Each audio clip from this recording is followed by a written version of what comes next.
Fitting for the Fever season that they stay alive and force a Game 5 against the Las Vegas Aces in Vegas. The Fever hold on, fight off every Aces rally. And if I'm being honest, I think they benefited a little bit from the whistle in this one, but that's because they put the onus on the officials as well, particularly Aliyah Boston, who was a force. She was just using her size and playing with authority, had the Aces on their heels all game long and had them in foul trouble in the third quarter to the point where she was living at the free throw line. Beyond that, Kelsey Mitchell hits a big bucket late. Odyssey Sims played really well. Lexi Hull continued to hustle her tail off. And incredibly, the Indiana Fever are one game away from the WNBA Finals. In this one, again, it was Aliyah Boston who really set the tone. And she has played A'ja Wilson to a standstill in a lot of ways in this series, using her physicality. And A'ja is not weak or anything, but Aliyah has a little bit more right? And she's been able to body up A'ja and move her around and body her in the paint.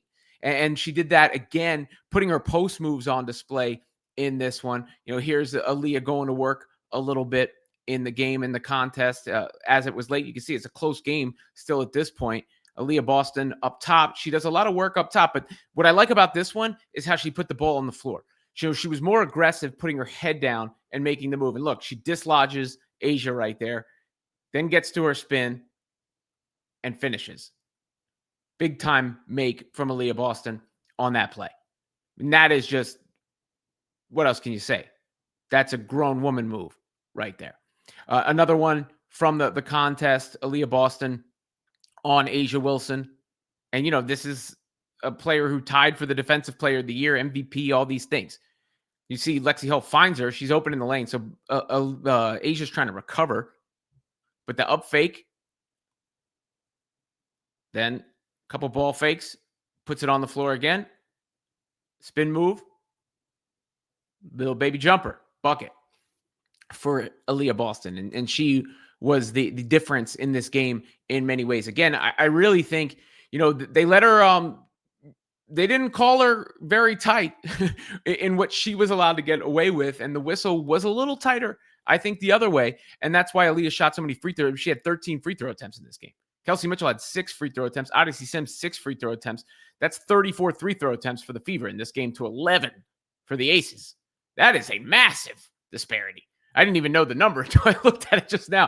21-31. That's a 23 free throw disparity in favor of the Indiana Fever. If that had gone the other way, how fans would be reacting for sure. But the Fever took care of their part of the deal. Lexi Hull missed some shots in this one that could have really made the difference, but she was still hustling all over the floor, making things happen in that regard. You can see on this play that the level of disruption that she has, gets her hands on the ball, then also gets down on the floor after the loose ball. I mean, that's just Lexi Hull personified, right? That's what she does, as well as or better than anyone in the league.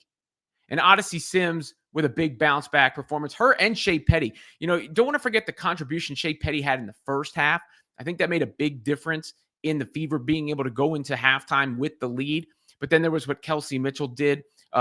Here she is late, and Kelsey Mitchell able to maneuver and seal the game on that play. Also got the foul call. Kelsey bounced back in this one after a couple of games where she wasn't quite at the level she'd been all postseason long. The Aces are sending extra defensive attention her way. And Odyssey Sims with a big bucket late as well. One thing you could say about Odyssey, she's not shy. She's going to attempt to score the ball. She's going to put up some of these shots, even though she's the backup to the backup to the backup, right? And she struggled mightily in the last game, in game 2. Or I'm sorry, in game 3. But here she goes right here, getting Gustafson, which is a matchup advantage for her. Crossover, gets the advantage. Ball fake. Lets Gustafson go by her. Finishes. And therefore, the Fever are not finished. incredibly, impossibly. I don't know how many times I've done the same version of that speech where they hang on, they survive, and now they go back to Las Vegas with a chance somehow to go to the. I mean, I would have told you were completely out of your mind if the Fever were going to be a game, even a game from the WNBA Finals, much less possibly getting to the WNBA Finals. But they just got to win one game to do it. Now, they'll be the heavy underdogs in Vegas on the Aces home court. But does that matter anymore? I mean, every time I feel like I give up on this team or get close to giving up on this team, they get back up off the mat. I've used the Jason analogy. You know, you got to make sure they're dead or they're just going to march you down, or the Undertaker sitting up, or when you hold the guys, it kicks out at the last second. I mean, so many different ways you can spin it or put it, but regardless, you have the Fever here still playing, still going. Looking at the box score, the rebounds were another big difference. That was a difference the other game too. That's really been their advantage against the Aces, I think, in a lot of ways all series.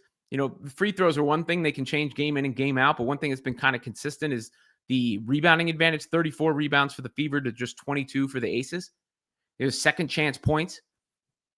That's, you know, it's funny because they lose a game where Asia Wilson struggles like crazy in the last one, and then they win a game where Asia Wilson scores 31 points. I don't think the Aces have ever lost a playoff game when Asia Wilson has scored that many points before. So there's a first for everything. And she's battling in there with Aliyah Boston. And you got to give AB a ton of credit. Now, AB, Kelsey Mitchell, Lexi Hull, you know, those are the core players for the Fever. I've said it over and over again, of course, on top of Caitlin Clark. But, I mean, there's not much else you could say. And Gainbridge, you know, supports the Fever. The Fever fight to live another day. And I ain't counting them out, right? I mean, I feel like I've done it before. And then I come back and do this spiel. How can you possibly doubt the Indiana Fever? Right after I doubted the Indiana Fever. And they've put all the doubters to bed. This series gets extended to 5 games, which is the best case for the WNBA. After a bit of an officiating snafu and crisis over the weekend, you know, a lot of that attention will shift to a one and done scenario. And by the way, I'm seeing that Becky Hammon also addressed the officiating at the end of the game.